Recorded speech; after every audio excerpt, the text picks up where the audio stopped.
Welcome to the Pacific Brief with Ingrid Nelson. This is not just a story about oil, sanctions, or geopolitics. This is about why housing feels impossible, food keeps rising, energy feels unstable, and the future across the USA, ASEAN, and Europe suddenly feels harder to afford. Because behind every rent increase, supply shock, and shrinking middle class, there is a global system quietly being rewritten. Most people think wars are fought with missiles, ships, sanctions, and speeches. But the real battlefield is now much closer than you think. It is in your rent, your fuel bill, and your electricity bill. It is on your grocery receipt and your monthly car payment. It is in your mortgage rate and your dwindling purchasing power. And ultimately, it is in your children's future. The war is not only happening in the Middle East, it is global. It is happening every time a family opens its monthly budget and realizes there is significantly less left than there was before. This is the invisible front line of modern global conflict. When oil tankers stall in the Strait of Hormuz, the world feels it. The real price is paid at your local pump, miles away from the coast. Geopolitics isn't just about borders, it's about your buying power. The cost of conflict is baked into every single transaction you make. For decades, we lived with the illusion that geopolitics was a distant game played by diplomats in far-off capitals. We thought it was something that lived only on maps and in history books. But that illusion has shattered. Today, the world is more connected and more volatile than ever before. The distance between global events and your reality has vanished. What happens in the Strait of Hormuz or in the manufacturing hubs of China and the Gulf? What is decided in the offices of Washington, Brussels, or Tokyo? It no longer stays there. These ripples travel across oceans and borders, showing up inside ordinary lives within weeks. We are witnessing a profound shift in how the world functions. It's a simple but powerful truth. A choke point on a map becomes a choke point in your life.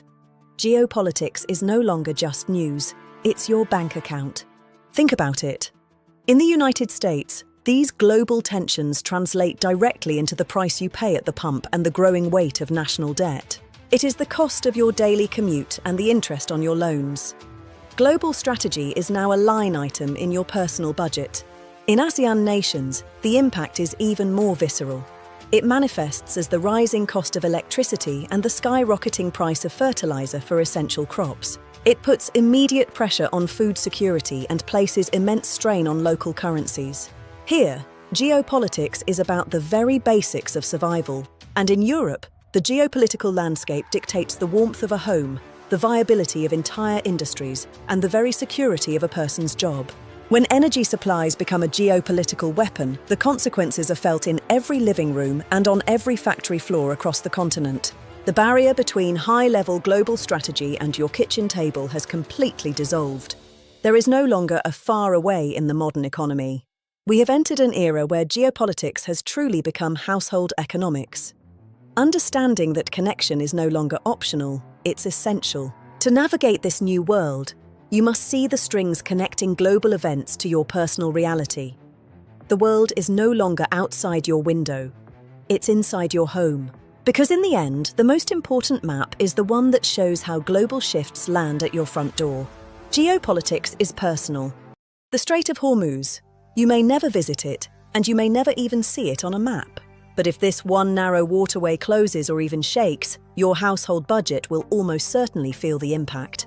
Located between Oman and Iran, the strait connects the Persian Gulf with the Gulf of Oman and the open ocean beyond. At its narrowest point, the shipping lanes are only 2 miles wide in each direction. It is a true global bottleneck. Why does this matter? Because Hormuz is the world's most important energy artery. Roughly 1/5 of the world's total oil consumption passes through here every single day. That's about 20 million barrels. It's also the primary route for a massive portion of the world's liquefied natural gas, or LNG, fueling homes across the globe. When tensions rise in the region, markets react instantly. The uncertainty alone can drive up the price of crude oil.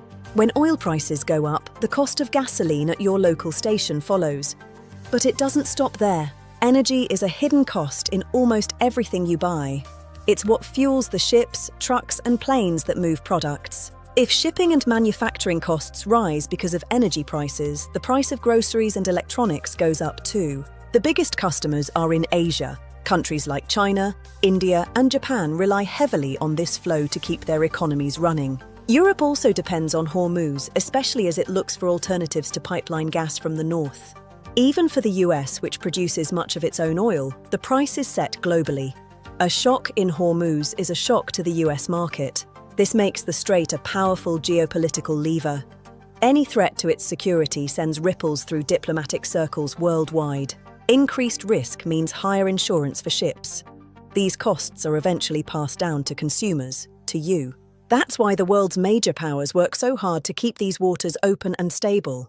The stakes are simply too high to fail. It's a reminder of how fragile our interconnected world really is. A single 21-mile gap holds the key to global stability. There are very few alternatives. While some pipelines bypass the strait, they can only carry a fraction of the total volume. So, while you might not think about Hormuz daily, it is working in the background of your life every time you flip a switch. It's the pulse of the modern world, flowing through a bottleneck half a world away. The security of this waterway isn't just about ships and oil, it's about the stability of your home and your community. Understanding Hormuz is understanding how we are all connected. It's a small place that makes a massive difference. Thank you for watching. Understanding our world starts with the points where it all comes together. In America, energy shocks land quickly at the gas pump. Every time the numbers on that sign tick upward, the pressure builds inside millions of American households. They are already carrying the weight of credit card debt and rising car loans. Rent, insurance, and mortgage payments leave little margin for error. For these families, higher gas prices are not just an annoyance. They are fundamentally destabilizing to the monthly budget. It means choosing between a full tank and a full fridge. For Wall Street, oil is just a line on a chart, a fluctuation in a portfolio. But for ordinary Americans, oil is the difference between breathing room and panic. It's the stress of the daily commute, the calculation made at every red light. Gasoline is political because it hits everyone, every single day. It is the most visible indicator of inflation in our economy.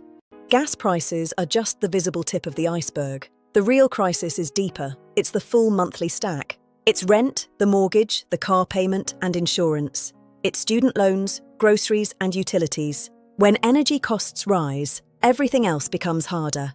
Every dollar spent on fuel is a dollar stolen from the dinner table. Because for most people, the economy isn't a chart or a ticker on a screen. It's a series of difficult choices. A family does not experience inflation as a statistic.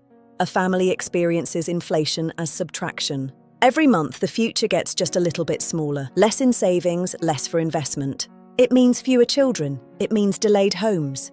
It's the slow erosion of what we thought was possible.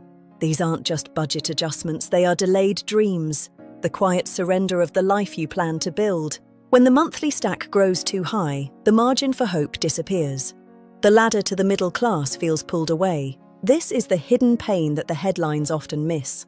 The weight of carrying a future that feels heavier every day. It's the subtraction of security, the subtraction of peace of mind, the subtraction of the American promise. We talk about percentages and basis points, but we should be talking about the hearts of families. Because once the dreams are gone, they are the hardest things to buy back. Inflation takes more than just money. It takes the time we can't get back. The moments we were supposed to enjoy. The life we were supposed to live. The cost of living has become the cost of hoping, and that is the heaviest debt of all. Europe is navigating a period of profound reflection. The lessons of the recent energy crisis are deep and enduring. The energy shock wasn't merely a market fluctuation. It was a structural wake-up call for the entire continent. We saw clearly that energy is the invisible engine of our industrial competitiveness. It is the heat that shapes our steel and the power that drives the exports we depend on. But more importantly, it is the quiet, essential foundation of the middle class. When energy costs soared, the impact rippled through every household budget and every family conversation.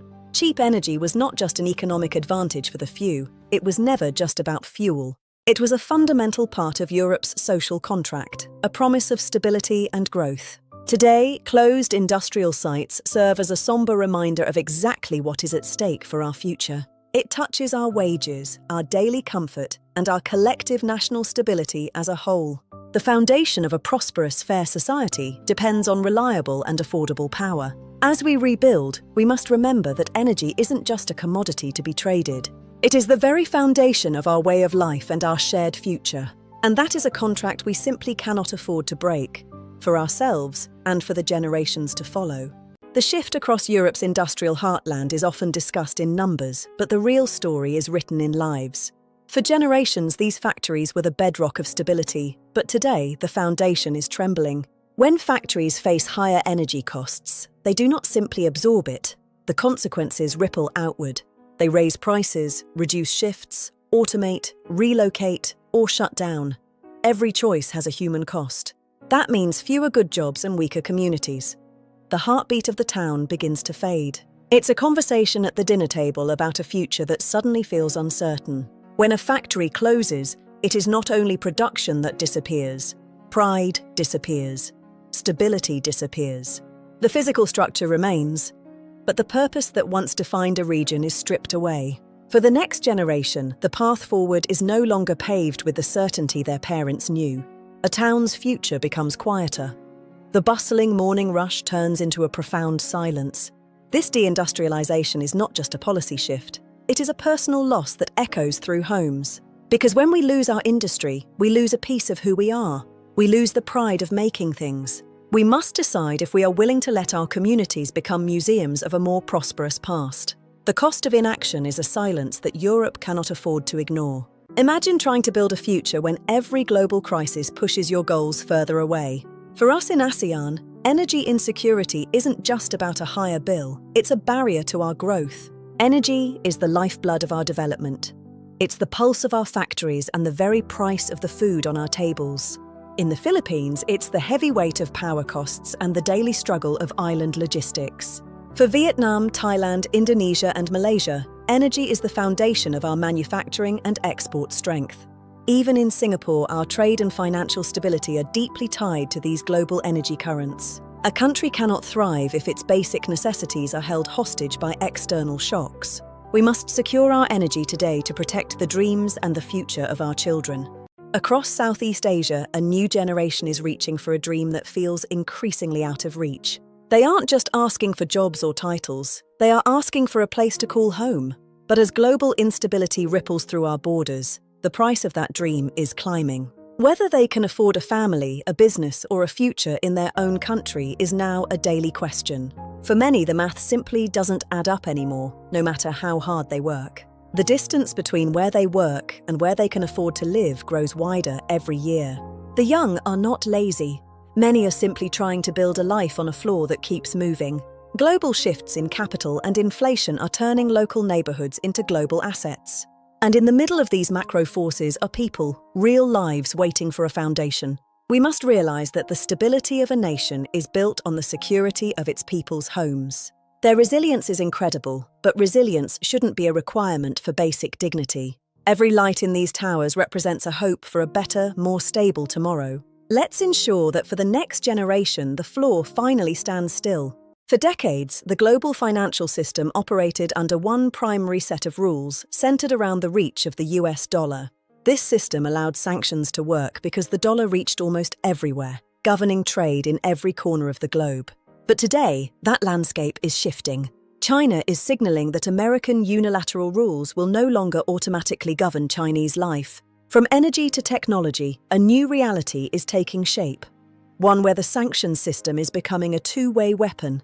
The world is splitting into competing rulebooks, and every split makes the act of simple trade more complex and more expensive.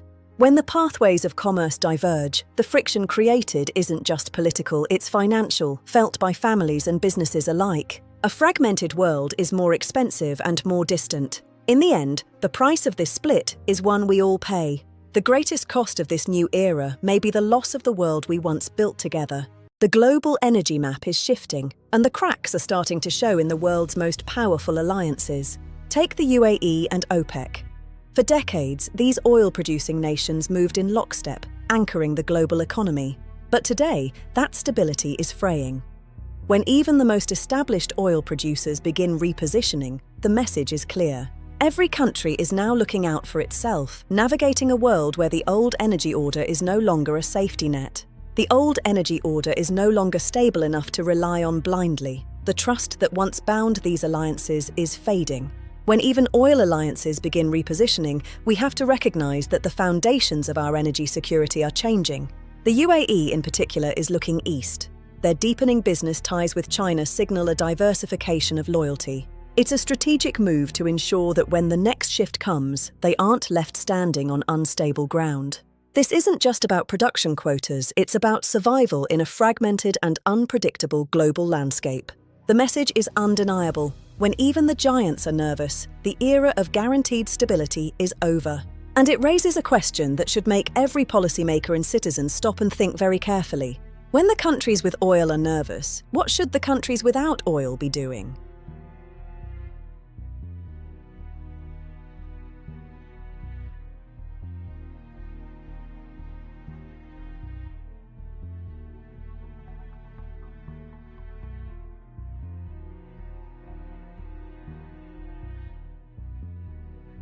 Japan has long been the gold standard of manufacturing, but today it stands as a stark warning of what happens when an industrial giant faces a sudden energy shock. When energy becomes too expensive, even the world-class companies that built this economy begin to feel an unbearable pressure. If a nation as efficient as Japan can be squeezed, every manufacturing country on Earth should be paying close attention. From Europe's factories to America's reshoring dreams and ASEAN's manufacturing ambitions, the ripple effects of this energy pressure are truly global. Industrial power is no longer just about technology or labor. It is now fundamentally tied to energy security, the absolute prerequisite for survival. We must look at Japan as a preview of the challenges facing every modern state. The lessons we learn today will define the industrial landscape of tomorrow. We often talk about the dollar system as if it's some distant abstract machine, a collection of numbers and charts that only experts can understand.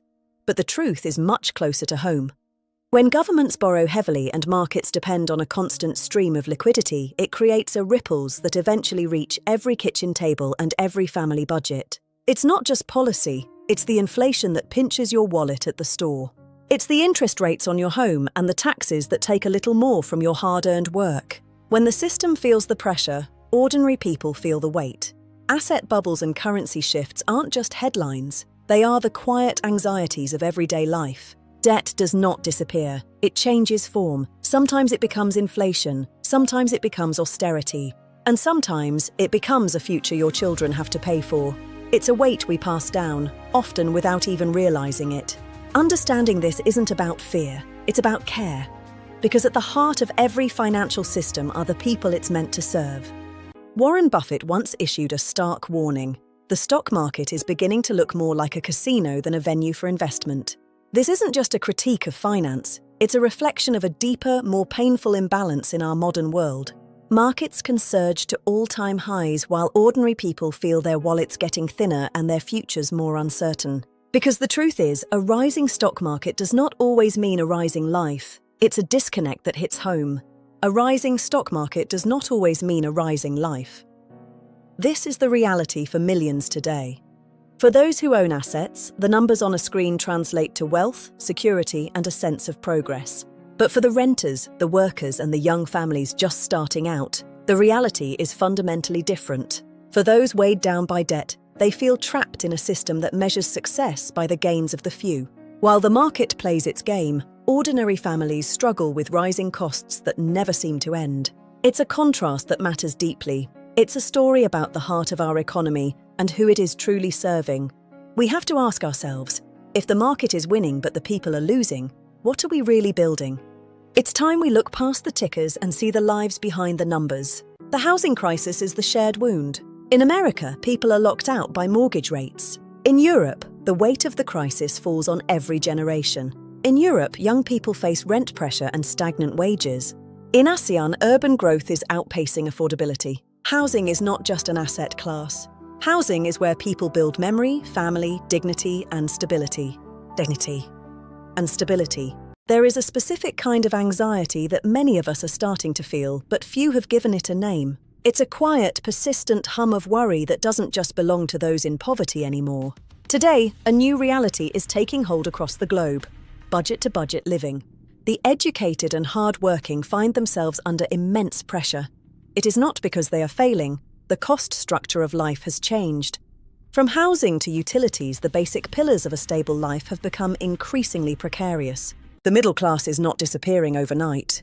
It is being quietly thinned, one bill at a time. It is the feeling of running faster and faster, only to realize you are standing still. We must name this feeling, for in naming it, we begin to understand the true weight of the world today. We are witnessing a quiet, painful transformation in our society. It's not just about inflation. It's about the very core of our aspirations being repriced out of reach. When the cost of housing, energy, food, education, and healthcare continues to climb, it does more than strain our wallets. It changes who we are. It forces us to hit pause on the moments that define a life.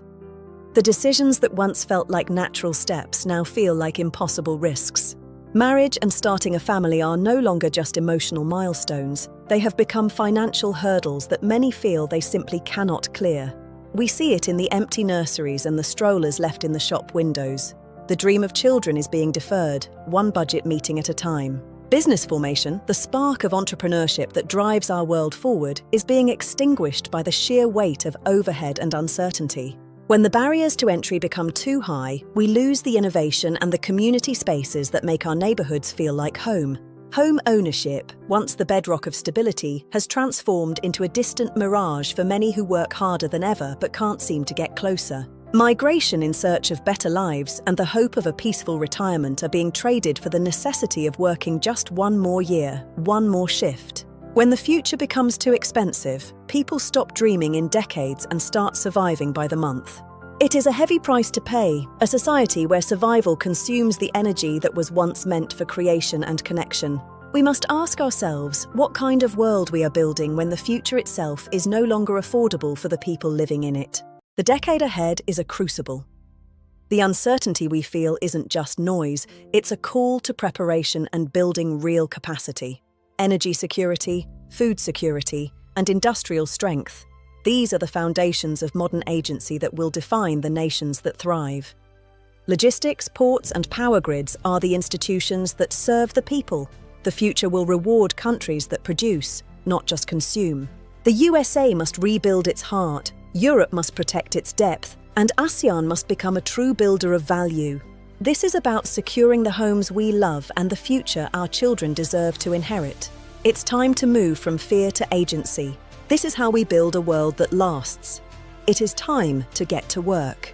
The world is changing in ways that often feel entirely out of our hands. We cannot control the Strait of Hormuz, global sanctions, or the complex decisions made by central banks. But while the global system is beyond our grip, the path we take through it is not. Understanding the direction of the world isn't about fueling panic, it's about gaining personal clarity.